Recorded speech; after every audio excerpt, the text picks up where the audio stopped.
E olha, para a gente entender um pouco mais um outro aspecto relacionado a esse tema, esse assunto que a gente traz aqui para o debate na tela do Poder Expresso, para a gente discutir junto com você, a gente convida agora para um bate-papo ao vivo Lucas Caran. Lucas Caran, especialista em direito digital, participando ao vivo, dividindo tela aqui comigo. Lucas, seja muito bem-vindo, boa tarde, obrigado por aceitar nosso convite para esse bate-papo. Muito boa tarde, Jesus. Muito boa tarde a todos que nos assistem. É um prazer estar aqui com vocês. Como você avalia esse conjunto de medidas medidas anunciadas pelo Banco Central, quando a gente fala sobre principalmente o resguardo, a segurança para o usuário, para o cidadão comum, eu, você, a Stephanie, a Lara Cursino, todos nós que operacionalizamos aqui no nosso cotidiano, no nosso dia a dia aqui, o nosso Pix de todo santo dia. Extremamente necessário. Poderíamos dizer que o Pix, o sistema de pagamento Pix, ele era um bebê e agora ele é uma criança. E nessa evolução, com o advento da tecnologia, estamos progredindo na tentativa de fechar o cerco. Claro que tivemos, ao decorrer do ano, três casos bastante polêmicos, dois casos envolvendo fintechs, envolvendo prestadoras de serviços de pagamentos de TI terceirizadas que geraram aí um prejuízo para os bancos no valor superior a R$ 1 bilhão. Mas por que está acontecendo isso? Porque os criminosos estão utilizando as brechas da regulamentação, as brechas do sistema.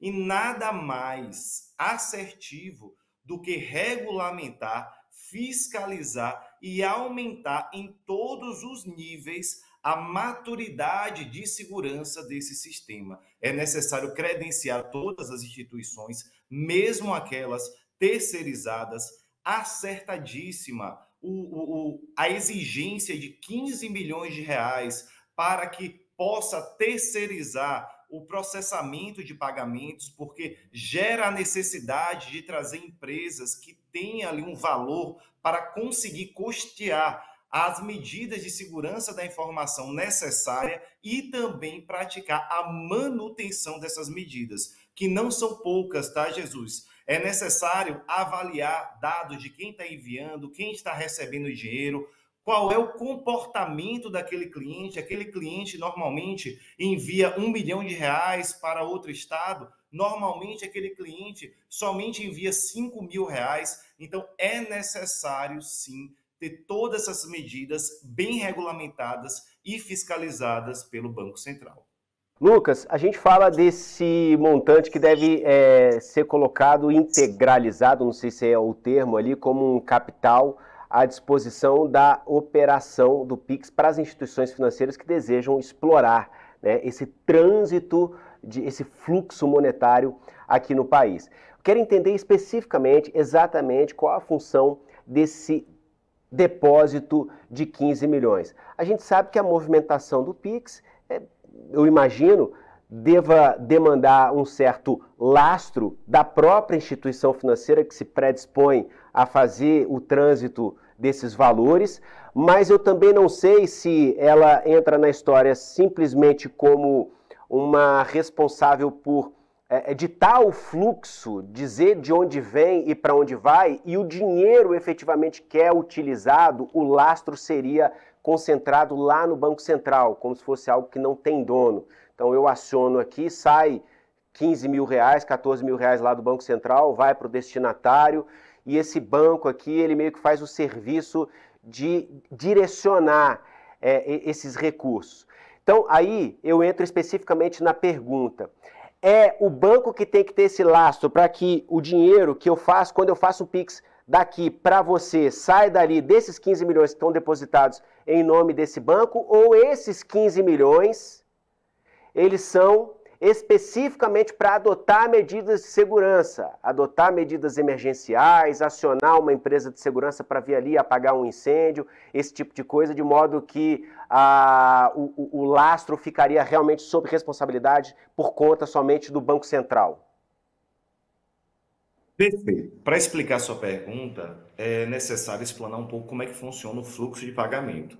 Hoje, ao banco, há inclusive o Banco Central onde os próprios bancos terceirizam o processamento de pagamentos para outras empresas que são chamadas PSTIs, que são prestadores de serviços de tecnologia da informação.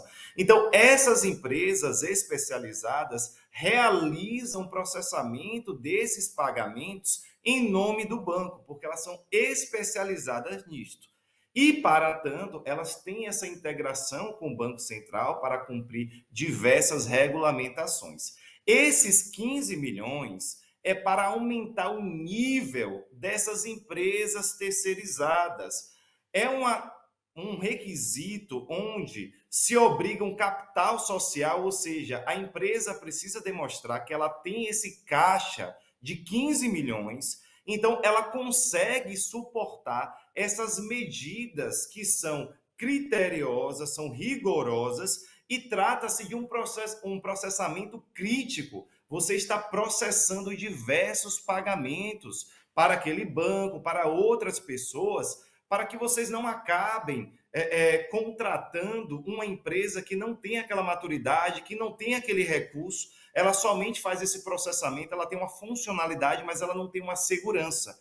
Então, esse objetivo do depósito é para trazer empresas que têm realmente uma certa gordura monetária para conseguir investir pesado em segurança da informação. E, inclusive, caso ela seja fiscalizada e ela não tenha ainda, né, aquelas medidas adotadas, ela consiga adotar a tempo com o investimento necessário. Lucas, sobre o ponto de vista do direito digital, hoje, quando a gente fala de todas as vulnerabilidades que esse avanço tecnológico nos apresenta como efeito colateral, né, muita facilidade por um lado, mas alguns efeitos colaterais por outros, fragilidades, vulnerabilidades. O nosso direito digital, ele está suficientemente preparado para lidar com todas as questões que estão postas hoje à mesa?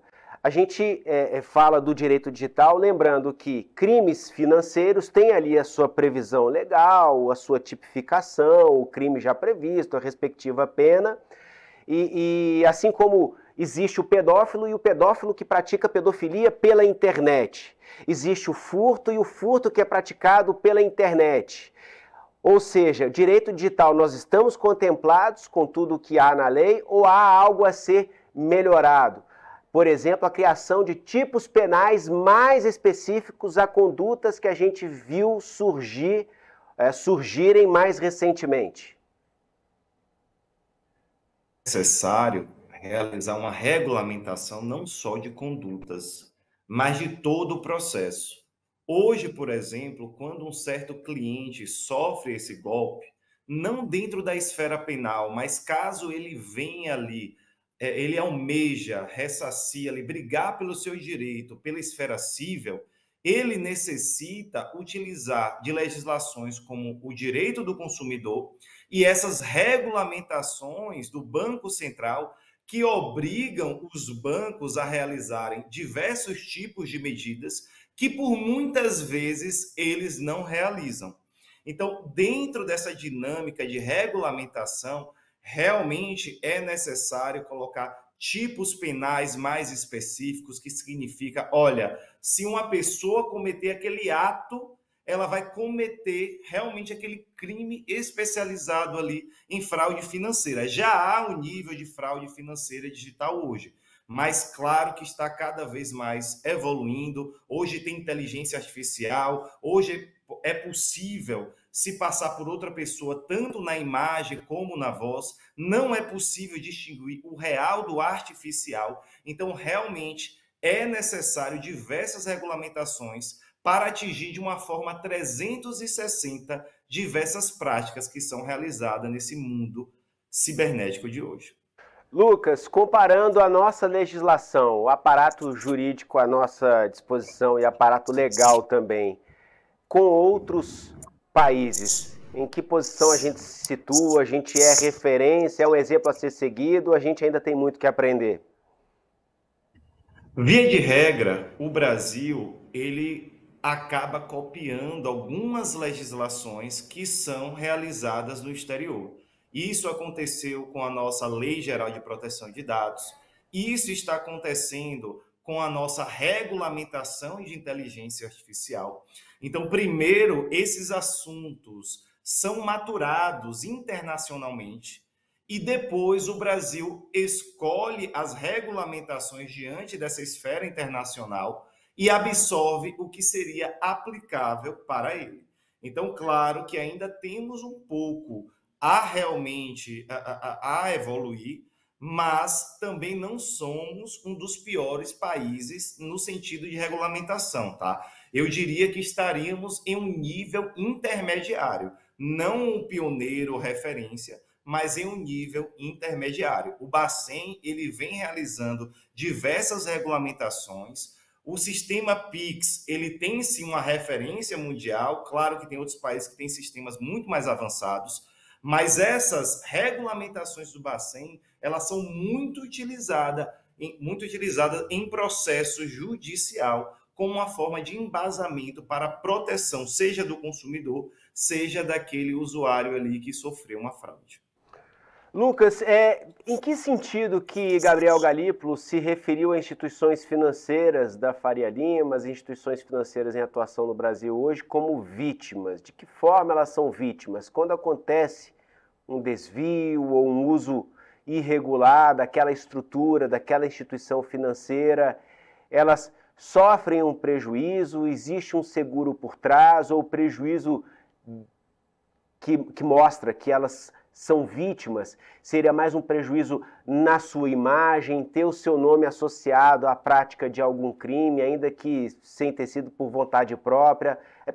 O que exatamente Gabriel Galípolo, presidente do Banco Central, quis dizer com essa referência, com esse termo que ele usou? Primeiramente, o fato de ele elencar que são vítimas é que realmente elas não foram os principais responsáveis por esse cenário, em que pese também tem uma certa culpa, tá?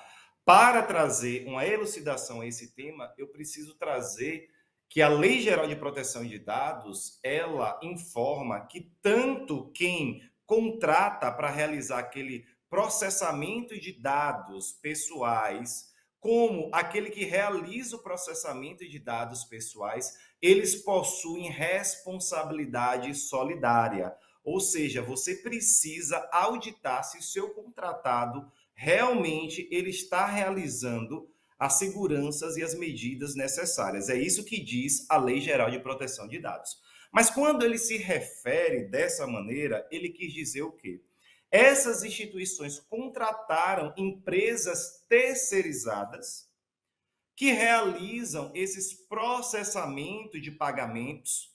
Então, o core business dessa empresa, a finalidade dessa empresa terceirizada é processar esses processos de pagamento para aquele banco, para aquela instituição financeira.